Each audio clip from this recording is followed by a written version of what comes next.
우리는 예수님이 다시 오실 그날과 그때를 알 수 없습니다. 그러나 무화과나무 가지가 연하여지고 잎사귀를 내면 여름이 가까운 줄 알라고 하신 주님 말씀을 기억합니다. 다시 전운이 일고 있는 세계 화약고 중동으로 가보겠습니다. 한 달 전이죠. 이스라엘과 무장정파 하마스 간의 2021년 가자 11일 전쟁이 5월 21일 휴전이 됐습니다. 그런데 로이터 통신 등 외신에 따르면 6월 16일 이스라엘 방위군이 하마스 무장기지를 다시 폭격했습니다. 휴전에 합의한 지 27일 만입니다. 이스라엘의 적대적인 미디어들은 이번에도 이스라엘만 비판을 하던데요. 실은 하마스의 테러 행위가 또다시 원인이 된 것이죠. 좀 더 설명을 드리자면 6월 15일 동예루살렘에서 이스라엘 민족주의 단체의 깃발 행진이 있었습니다. 이 깃발 행진은 1967년 제3차 중동전쟁에서 이스라엘이 동예루살렘을 장악한 것을 기념하는 행사인데요. 이 행사는 당초 예루살렘의 날인 지난달 5월 10일 열릴 예정이었지만 팔레스타인 주민과의 충돌 우려로 취소된 바 있습니다. 이후에 이스라엘군과 하마스 간의 11일 전쟁이 터졌고요. 5월 21일 휴전에 들어가면서 일단락됐습니다. 그런데 6월 13일 취임한 나프탈리 베네트 신임 이스라엘 총리가 깃발 행진을 허용합니다. 시위대는 예루살렘은 우리의 것이라고 적힌 팻말을 들고 구호를 외쳤다고 하는군요. 그러자 팔레스타인이 또다시 고무총과 물대포 등으로 폭력을 행사한 것입니다. 이후에 이스라엘 경찰이 팔레스타인 시위대를 해산했고요. 부상자가 발생합니다. 그러자 이때다 싶은 하마스 측은 이날을 분노의 날로 부르면서 성지를 방어하기 위해 이스라엘에 저항할 것을 밝혔고요. 그리고 곧 이스라엘을 향해서 폭탄 풍선이 날아오기 시작한 것입니다. 이 풍선으로 이스라엘 남부 20여 곳에 화재가 발생했다고 하는군요. 이미 이스라엘은 지난달 휴전협정 때 폭탄 풍선 등 모든 적대적인 공격에는 즉각 대응할 것이라고 경고를 했고 하마스도 합의한 바 있습니다. 근데 하마스가 이 약속을 한 달 만에 깨버린 것입니다. 그러자 이스라엘은 이날 새벽 곧바로 보복 공습을 시작한 것이죠. 사실 이번에도 지난번처럼 사안은 명백합니다. 이슬람을 신봉하는 하마스가 부추겨서 팔레스타인인들이 고무총과 물대포 등 폭력을 행사했고 급기야 휴전협정을 어기고 폭탄 풍선을 날린 것입니다. 그럼에도 언론에서는 이스라엘이 깃발 행진을 하면서 원인 제공을 했다고 이스라엘 탓으로 돌리고 있죠. 또 보복 공습이라는 과잉 진압을 했다고 비판합니다. 마치 강도 대신에 비싼 물건을 자랑한 사람을 욕하는 꼴인데요. 만일 언론에서 주장하는 것처럼 또 지식인들이 말하는 것처럼 죽기를 두려워하면서 죽이겠다고 달려든 하마스 요구대로 이스라엘이 타협을 한다면요. 이스라엘이라는 나라 자체가 사라져야겠죠. 이스라엘을 맹목적으로 지지하는 것이 아니고요. 세상 지식인들의, 언론들의 이스라엘의 적대적인 전혀 공정하지 않은 이 이중잣대는 말 그대로 기울어진 저울추입니다. 하나님의 언약대로 이스라엘이 고토를 회복하는 것, 즉 성경적 역사의 성취 자체를 부정하고 싶은 것이겠죠. 그러나 이런 땅에 속한 이들의 허망한 바람과 다르게요. 하나님의 말씀은 지금껏 성취된 것처럼 앞으로도 성취될 겁니다. 그런 면에서 심상치 않은 또 다른 조짐이 있습니다. 최근 이스라엘에서 또 그 이스라엘에 못 잡아먹어 안달복달하면서 하마스를 지원해온 이란에서 새로운 지도자들이 선출됐는데 모두 강경파로 불리는 이들입니다. 이로써 이란과 이스라엘 관계가 8년 만에 다시 강대강 국면으로 전환될 가능성이 높아진 것입니다. 말씀드린 것처럼 6월 13일 이스라엘에서는 네타야후 전 총리 후임으로 강경 보수라고 알려져 있는 베네트 야미나당 대표가 새 총리가 됐습니다. 베네트는 특수부대 장교 출신인데요. 미국에서 사업으로 성공한 이후에 귀국해서 시오니즘과 유대인 정착촌 운동 지도자로 활동을 했습니다. 정통파 유대교 정당인 주이시 홈에 들어가서 당권을 잡았다고 하는군요. 이후에 우파 정당 뉴라이트 당을 창당한 뒤에 야미나라는 우파 연합 정당을 만들어서 세력을 키웠습니다. 그런 네타냐후보다 자신이 더 강경한 우파 정치인이지만 증오와 갈등을 정치 수단으로 활용하지는 않겠다고 공언해온 인물입니다. 베네트에게는 우파 성향의 원칙적인 인물이라는 평가가 적절해 보입니다. 한편 이란에서는 지난 19일 이슬람 원리주의자인 세이드 에브라임 라이시라는 인물이 대통령에 당선됐습니다. 라이시는 과거의 온건파인 로하니 현 대통령과는 대조적으로 강경한 대외 노선을 강조하는 인물인데요.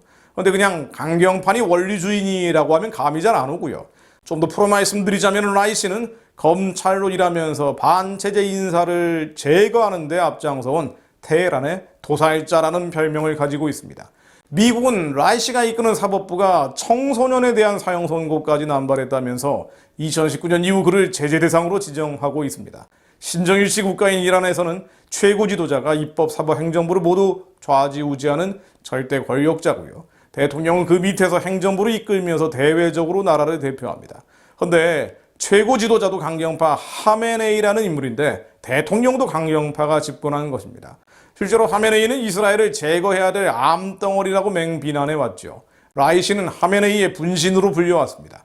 하메네이가 1970년대 중반 이스라엘 교리학교 교사로 일할 때 라이시는 그의 학생 기도했다고 합니다. 하메네이의 충실한 제자인 라이시는 이후에 검사로 일하면서 반체제 인사들의 숙청과 살인을 주도합니다. 영국 신문 더 선에 따르면 라이시는 임신부를 고문하면서 채찍질을 가했고 정치범들을 절벽에서 떨어뜨려 죽이기도 했다고 합니다. 국제 앰네스티 주장에 따르면 비공개 재판 후에 사형을 집행해서 죽인 사람만 5천여 명에 달한다고 합니다. 그런데 이스라엘 외교부는 한 발 더 나가서 라이시가 직간접적으로 살해한 사람이 3만 명이 넘는다고 합니다. 이거 정말 어이없는 일이군요. 베네트 총리는 라이시 당선 소식을 듣고 나서 이란이 잔혹한 사형 집행인의 체제가 될 것이라고 우려했습니다. 12라는 이스라엘 방송 채널은 안보 당국자들이 이란 핵시설을 다시 공격하는 것이 불가피하다는 인식을 하고 있다고 했습니다. 원칙적인 이스라엘 총리와 살인을 일삼아온 테러범, 이란의 대통령이 충돌하는 상황이 된 것입니다. 이러다 보니 성경에 나오는 고가 마곡의 전쟁이 벌어지는 거 아니냐는 관측이 나오고 있습니다. 너무나 당연한 것입니다만 이스라엘이 향한 주님의 말씀이 지금까지 성취된 것처럼 앞으로도 성취될 것입니다. 인간적으로는 무시무시하지만 이스라엘이 향해 남아있는 가장 큰 예언 중 한 가지는요. 에스겔 38장 39장의 곡과 마곡의 전쟁입니다. 즉 통상의 해석에 따르면 곡과 마곡의 전쟁은 이스라엘을 없애려고 발악하는 아랍 국가들이 현재 러시아, 터키 등과 연합해서 이스라엘을 치는 큰 전쟁을 가리키죠. 우리가 주목하는 것은 그 이후에 벌어질 일련의 사건에 대한 성경의 예언 때문입니다. 성경에 따르면 이스라엘은 이 전쟁에서 승리하고 중동에는 평화 조약이 맺어질 것이라고 나옵니다. 이후에 적그리스도가 모습을 드러내면서 휴거 사건이 벌어집니다. 7년의 대환란이 시작됩니다. 그리고 앞에 3.5년의 시간 후에 3.5년이 다시 시작될 때 적그리스도가 평화의 조약을 깨면서 이스라엘을 공격한다고 나옵니다. 그리고 지상은 혹독한 심판을 거치면서 예수 그리스도께서 이 땅에 다시 오십니다. 우리는 그날과 그때를 알 수 없습니다. 그러나 이스라엘의 건국과 아랍 국가들과의 숱한 전쟁, 또 그 조짐들, 알리아, 아랍 국가들과 터키, 러시아, 심지어 중국과의 연대 같은 어둠의 결탁들은 성경에 기록된 곡과 마곡의 전쟁의 전조일 수 있습니다. 중동의 평화를 바라는 바람과는 달리 더 큰 전쟁이 터질 수도 있습니다. 휴가와 함께 주님이 다시 오실 날이 멀지 않았을 수도 있습니다. 다시 한번 강조합니다만 주님 말씀처럼 우리는 그날과 그때를 알 수 없습니다. 이것은 수년 뒤에 또 수십 년 뒤에 또는 그보다 더 먼 미래에 벌어질 수도 있습니다. 그러나 그렇기에 이 난리와 난리의 소문들 앞에서 더 깨어 주님께 기도하지 않을 수 없습니다. 하나님, 주님께서 지금까지 성경의 모든 예언을 이루어 주신 것처럼 남은 예언 또한 반드시 이루어질 것을 저희가 알고 믿고 있습니다. 예루살렘을 위하여 평안을 구하라.